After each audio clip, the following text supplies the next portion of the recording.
प्यारे बच्चों, कैसे हैं।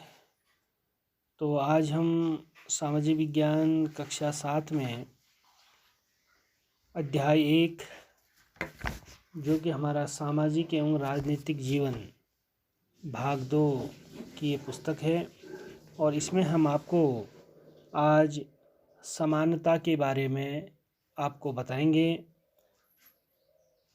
प्यारे बच्चों, समानता किसे कहते हैं, समानता क्या होती है और कैसे लोग समानता का व्यवहार करते हैं या व्यवहार नहीं करते हैं, उसके बारे में मैं आज आपको यहाँ पर बताऊंगा। सबसे पहले मैं आपको लोकतंत्र के बारे में यहाँ पर बताता हूँ। लोकतंत्र किसे कहते हैं। प्यारे बच्चों, लोकतंत्र यानी लोगों का तंत्र। लोकतंत्र का मतलब होता है, अब्राहम लिंकन जो अमेरिका के राष्ट्रपति थे उनके द्वारा इसको परिभाषित किया गया है।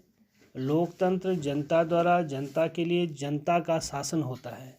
लोकतंत्र में हम अपनी मर्जी से अपने नेता को चुनने का काम करते हैं और राजतंत्र वह था जिसमें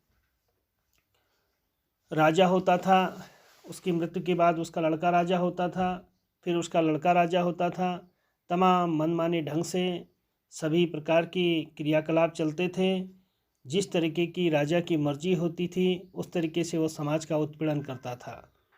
लेकिन जो लोकतंत्र है, तंत्रात्मक जो देश हैं, उसमें लोकतंत्र में वयस्क मताधिकार, जिसको सार्वभौमिक वयस्क मताधिकार कहा जाता है, जिसमें 18 वर्ष से ऊपर के सभी लोग जो हैं अपने मत का प्रयोग यानी अपने वोट का प्रयोग करके अपने नेता को चुनने का कार्य करते हैं। प्यारे बच्चों, भारत भी एक लोकतांत्रिक देश है, जैसा कि आपने पिछली कक्षा 6 की पुस्तक में भी पढ़ रखा था। तो उसमें जो लोकतंत्री सरकार के जो मुख्य तत्व हैं उसके बारे में हमने आपको कक्षा 6 में भी पढ़ा रखा था। तो इसमें लोकतंत्र में लोगों की भागीदारी, संघर्ष, शांतिपूर्ण समाधान, समानता और न्याय, इसके बारे में हमने आपको बताया था।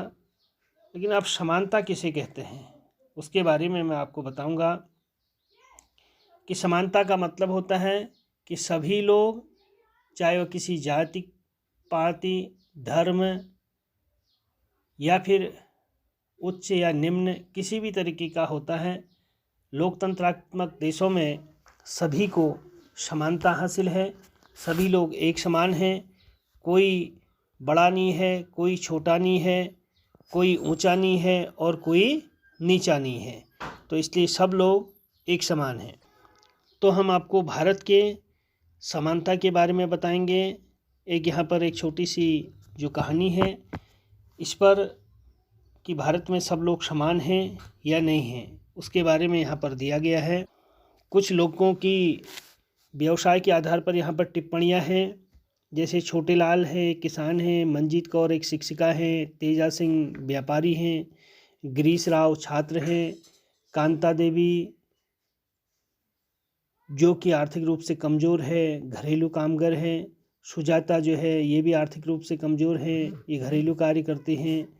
और कुछ हमारे कार्मिक, अब्दुल रहमान जो कारीगर हैं, शबनम बानो जो एक गृहिणी का कार्य करती हैं, ग्रेसी लेलैंग जो है ये परामर्श देते हैं, एडवाइस देते हैं, आइजैक लेलैंग ये सरकारी अधिकारी हैं, और रुखसाना मिर्ज़ा ये मीडिया कर्मी हैं, और योगराज जो है एक बेरोज़गार नवयुवक हैं, और अशोक जैन जो है एक उद्योगपति हैं। तो यहाँ पर सभी लोग जो है अपने अपने मत का प्रयोग कर रहे हैं। तो इसके आधार पर अलोकतांत्रिक देश, जो लोकतंत्र वाले देश नहीं हैं या जहाँ पर अपनी मर्जी चलती है या राजतंत्र जहाँ पर होता है वहाँ पर पूंजीपतियों का अपना गढ़ होता है, उद्योगपतियों का अपना गढ़ होता है। लेकिन जो लोकतांत्रिक देश हैं उनमें सभी लोग एक समान होते हैं, चाहे वो बड़ा है या चाहे छोटा है, चाहे ऊंचा है, चाहे मध्यम वर्ग का है, चाहे नीचा है या अगड़ा है या पिछड़ा है, जो भी है, तो वह एक लाइन में लग कर के वहाँ पर अपना कार्य करता है।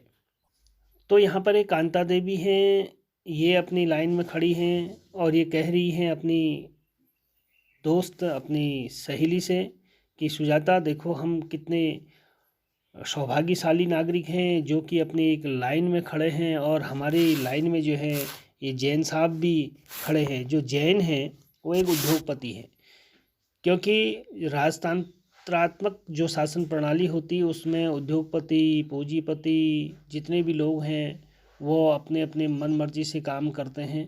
लेकिन लोकतंत्रात्मक देशों में, जहाँ पर हमारे वहाँ वोट देने की व्यवस्था होती है, सब लोग एक समान होते हैं। वोट की लाइन में खड़े हैं तो सब लोग एक लाइन में खड़े रहेंगे, चाहे वह निम्न से निम्न, गरीब से गरीब व्यक्ति भी है तो वो भी लाइन में खड़ा होगा, और उद्योगपति है, पूरा काफ़ी बल, पैसे, धन संपत्ति वाला है, वो भी लाइन में खड़ा रहेगा। उसकी अपनी मर्जी नहीं चलेगी कि पहले मैं वोट दे करके चला जाता हूँ, ऐसा नहीं चलता है।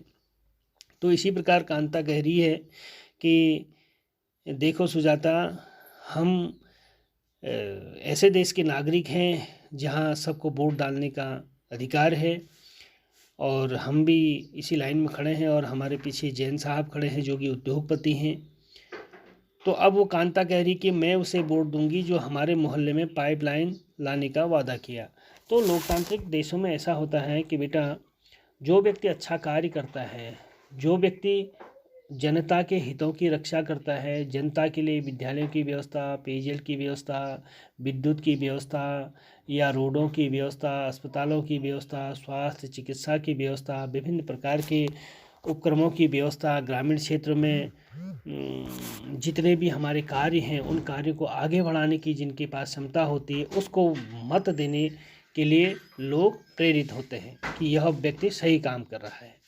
तो इस प्रकार से अब लाइन में लगते लगते कुछ देर के बाद कांता ने भी वोट डाल दिया और जैन साहब ने भी वोट डाल दिया, और जैन साहब कह रहे हैं कि कांता, आप वोट डालने के लिए आई हैं तो मैंने भी वोट डाल दिया, मैं चलता हूँ और आप लोग आइएगा।